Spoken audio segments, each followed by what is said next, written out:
You bet. You guys going out to cause trouble tonight? Oh, we're going to a little dinner. Right on.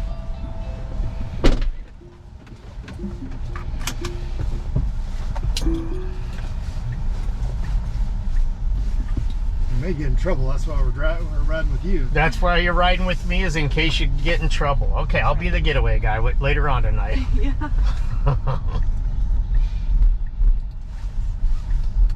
I'll probably be home before you leave. Oh, okay. I don't know. We'll see. I don't know. My goal's midnight, but we'll see. I'm feeling lazy today. Feel that too. It's some sun today, though. That's good. Mm-hmm. Yeah, it should get busier now, too. Rain's coming in later, I guess. We got rain coming in tonight? Yeah, pretty heavy. I just washed the car today. See what happened. I know, that's the jinx. Mm-hmm. Guess I shouldn't have washed it. It was looking really bad, though.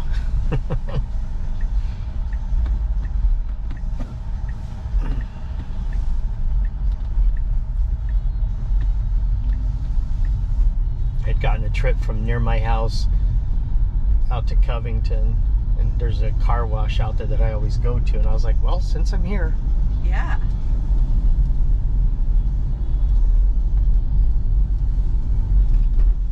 Strike while the iron's hot. Mm-hmm.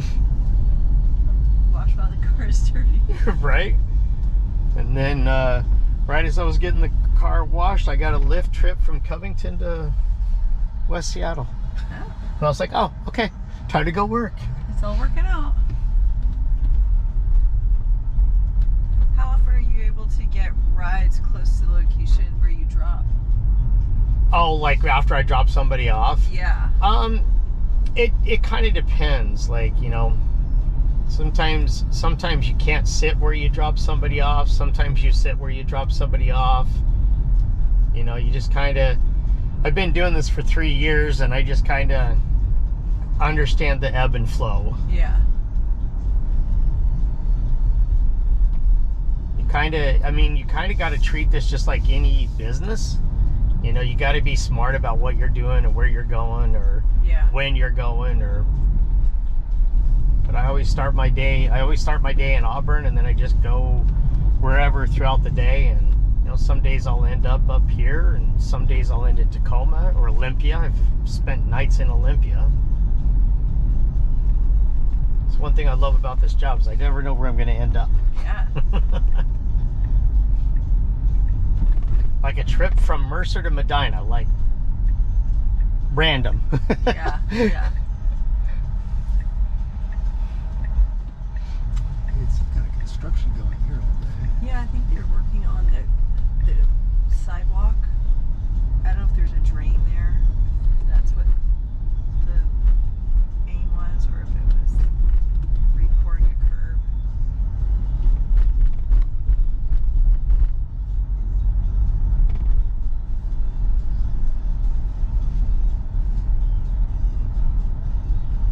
It's crazy how much this end of the island has changed.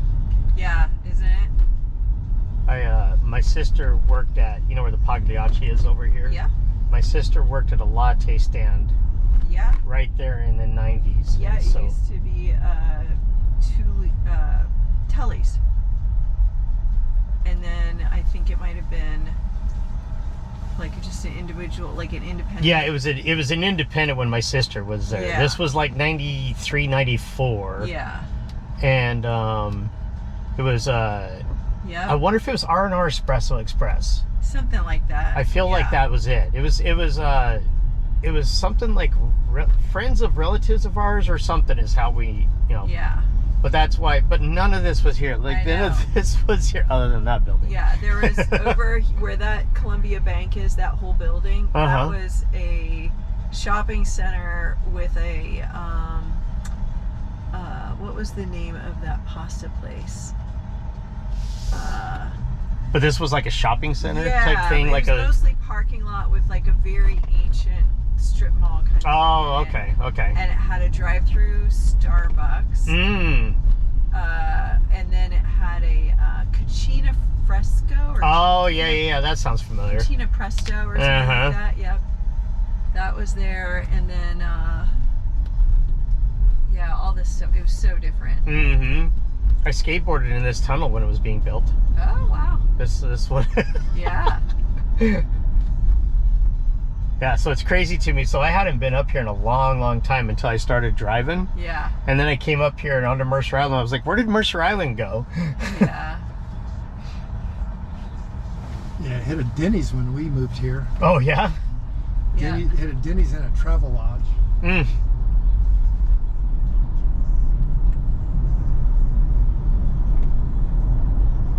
So you guys have been on the Mercer Island for a little while. That's what you're saying.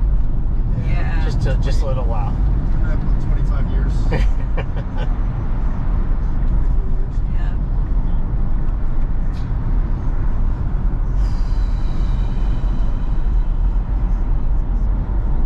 Gee, I wonder why 405 North is a parking lot. Yeah. Well, I think I-5 is still closed. Yeah, right? I-5's closed until Monday morning, yeah. We always go Bellevue Way to their house. Yeah, that's where we're going. We're going up Bellevue Way. The car knows the fastest way. I'm letting the car drive us, so. Oh, wow. Yeah, I'm not driving. That is disturbing. I'm just here to pretend I'm driving. Okay. I hope you will drive. The car does 92. Right now it's, where are we at? 92% of my job. Wow. And I figure in 3 years I'm going to get fired. Figure the car will have 100% of my job in the next 3 years. I've done the Waymo ones in San Francisco that are 100%. Uh-huh. And it's surprising how fast they accelerate from once they pick you up. Right. They're here. There's 12 vehicles here, and they're testing Bellevue and Seattle right now. Wow. So I'm thinking they'll be live by next summer is my guess. I've only seen 2 in Bellevue so far. I saw one last night over by up in Kirkland. And is there someone in the car? Yes, right now there is. And they're not taking people in them right now. Yeah. They're just driving around doing their validation, I guess is the right word. But yeah, there's a person in the driver's seat right now. But in San Francisco, there's nobody's in the car. Yeah. It just shows up. Yeah. Yeah, they're in a lot of cities now. They're in San Fran, LA, Phoenix, Austin, Philly. Where else are they? DC. They just hit DC. So what does it do for a yellow light? It has a go no go point, and I can because I'm so with it, I can feel coming up to a light. If we're the front car coming up to a light, you can tell it'll take a slight pause. There's a slight pause that it just kind of takes a second to go or no go. And so if it goes yellow, like if it went yellow right now, right here, it would stop. But if it was anything beyond that, it's go. And it's got to go, no go. Although lately it's kind of gotten finicky again on the lights. It used to be aggressive and now it's a little bit more passive. And so it'll now do an abrupt stop, and that's not comfortable, so. But if you're a second car behind, it just does whatever the car, if you're the next car behind, then it just does what that car does.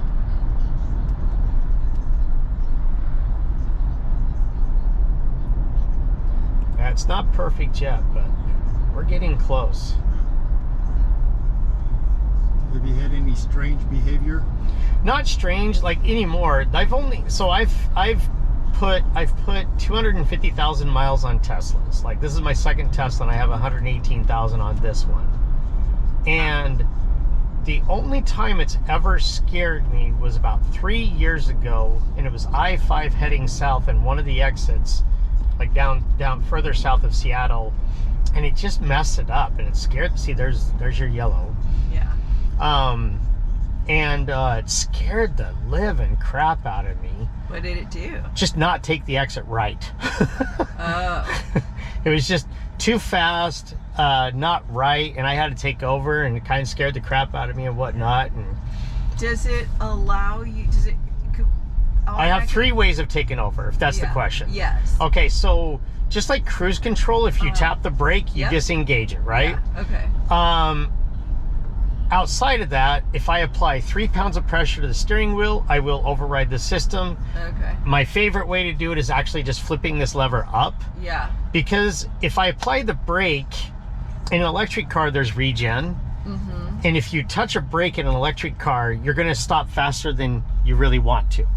So it's kind of jarring. Yeah. And then the same with applying the 3 pounds of pressure, because then when it brakes, you're going to jar as well that way. Okay. So I just like to flip the lever off. And that's why I'll sit with my hands like this. And then if I need to take over, I got my left hand to take control of the steering wheel. I'll have my right foot hovering wherever I think I'm going to need it. Yeah. And then I'm just going to flip the lever. That's my preferred method of disengaging. It's because it's less jarring, and it's more smoother if I have passengers in the car. Yeah. And so, yeah, you have all 3 of those ways. But it's, you know, my wife, there was funny is, you know, she's had to put up with this since its inception. And so, but about a year ago, there was one day we were driving around, and she was sitting there, and she was looking over. She kept on looking over. And I go, you checking to see who's driving? She goes, yes. And I go, it's gotten pretty good, hasn't it? And she goes, yes. Yeah. Like, for example, 2 years ago in Seattle, I used to do 90% of the driving. Yeah. And now it does 95% of the driving in Seattle. Wow. It really excels in Seattle. And I think my tinfoil hat theory is just because of how slow you're going. Yeah. So it has more time to process everything. Yeah.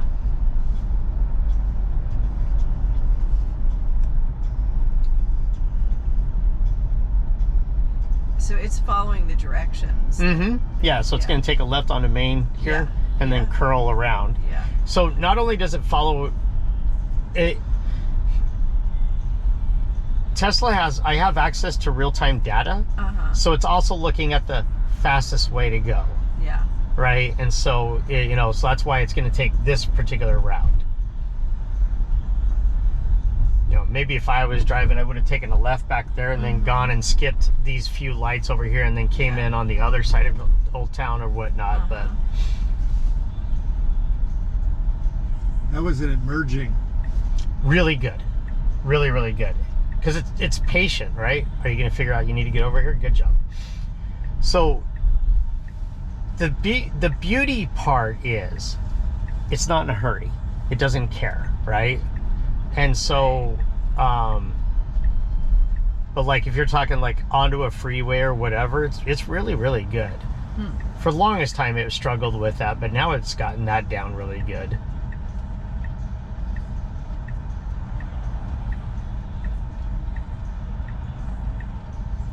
But yeah, it's going to be interesting with Waymo going live next year, because I'm assuming it is. And then we're going to see how long I have this job for. I think it'll be a while. I mean, I did my ride in San Francisco now 2 years ago. So it's just getting up here. Just getting up here. Yeah, they're kind of accelerating now. They're like, you know, for the longest time they were just doing Phoenix for a year or two or whatever, and then they went to San Fran for a year or two. You know, now they're going city, you know, they're doing multiple cities all across the United States in the same year. And so it's kind of interesting to see how they're accelerating out. And they do 450,000 trips a week right now. And I think they have 3,000 cars out there. Wow.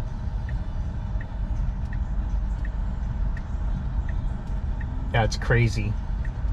It's funny because San Francisco is one of the towns that really fought Uber in the years. And now they didn't fight it all on Waymo. Yeah. Now this car should slide in. Yeah, perfect. Because that's another thing, is it's a polite driver. So if you see a Tesla going down the road and it's dead center you know, most humans will hug a side or side, right? You know, we do. That's just what we do, right? Right. I'm a hug right. Like if I'm in the right lane, I'll hug right? And if you notice the Tesla is dead center, and you need to get into the lane that it's in, just get ahead of it and turn on your signal, and it'll let you in. Oh, that's nice. As long as it's on the right setting. There's 5 settings. I'll bring them up here in a second.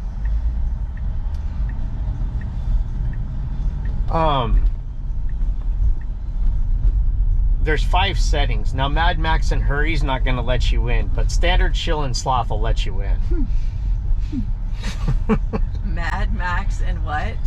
Hurry. Hurry. Mm-hmm. Okay.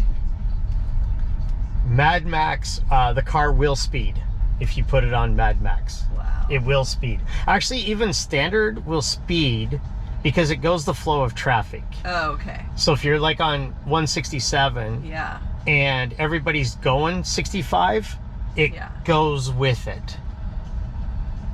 All right. So I'll sometimes have to drop it down to chill so it'll do 63. Yeah.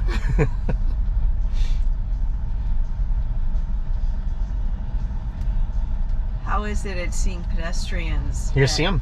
At night. See them? See them all? Yeah.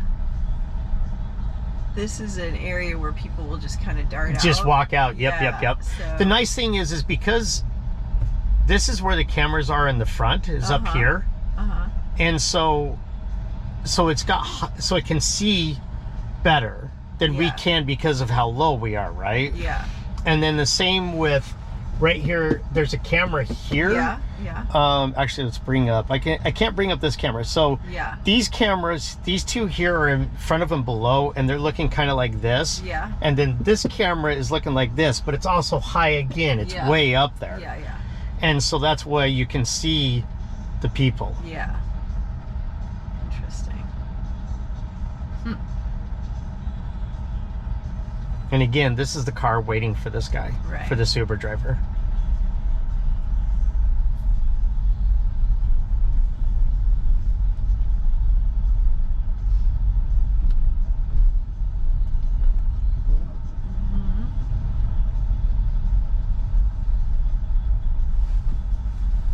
This is what I mean. At this speed, it excels. Like, it's just, you know, perfect at this speed.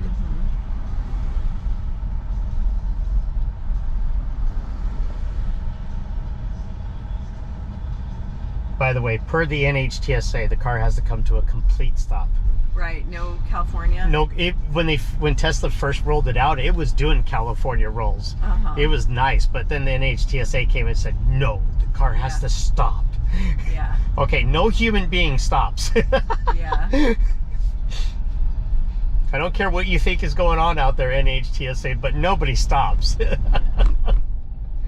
Somebody posted a video of this one particular stop sign that's on a T, right? So it's got a traffic coming across, and then it's got traffic from the left, and you can tell that people at that stop sign literally slowed down to maybe 6. Oh, wow. You know, maybe 6, because they were just shoop, shoop, shoop, shoop through that stop sign. Yeah.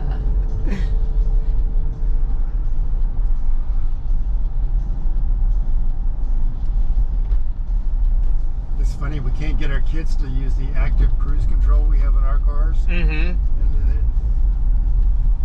like, you would think they would be embracing embracing the technology. Yeah, absolutely. They're not yet. I feel like all teen drivers need to drive a manual so to keep their hands busy. That's a good idea. Yeah. Instead, you know, one hand on the steering wheel, one hand on the stick, so they don't have their phone in their hand. Messing with their phones. Yeah.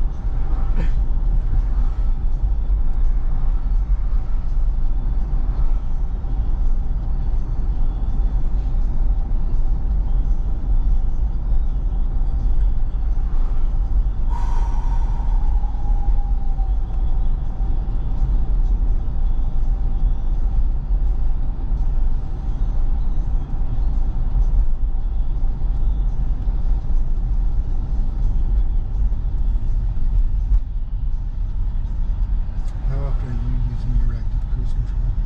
I never used it. My wife won't use it either.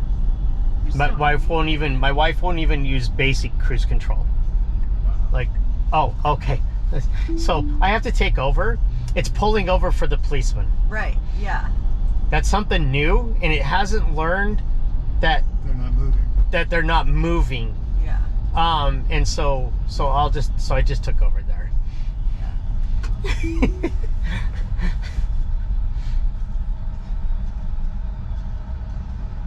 I use mine constantly. Yeah. My wife, like I said, she's never used cruise control. And one day I had her, she's only ever driven my Tesla twice in 5 years. She's only ever driven it twice. And one day I had her out, we were out on Highway 18. And I reached over, I was sitting there, I reached over and I went doop doop and turned it on. And I said, let go of the steering wheel. She's sitting there like this. She's like, turn it off, turn it off, turn it off, turn it off, turn it off. Yeah. I'm like, honey, just let go. She's like, turn it off, turn it off. Yeah. So then I just flipped it and turned it off. Yeah. Like, you're no fun. She wants to drive. She does want to drive. She wants 100% complete control. Like I said, she won't even use basic cruise control. Yeah. And the car that she has now has adaptive cruise control. And I've tested it out. It's on a Honda CR-V, a 2023 Honda CR-V. And I was really impressed with how good it is. Like, it's really good. I just don't drive for long enough stretches where it makes sense to Oh, I use see what it. you're saying. So. You have the automatic braking. It slows it down when it gets within a certain range. Yeah, I've turned that off because it bothers me. Sometimes that can be jarring. Well, actually, it is on. What I have is the flashing. It'll warn me as I get close to within a certain Pay distance. attention or whatever. Yeah, just a little light comes on. I'm like, why? It's just it doesn't. Yeah. All right, and allegedly, we are here. Yep, this is it. All right, guys, enjoy the rest of the night, huh? Thank you. Make sure you call me after you misbehave. Okay. We'll call the car. Right.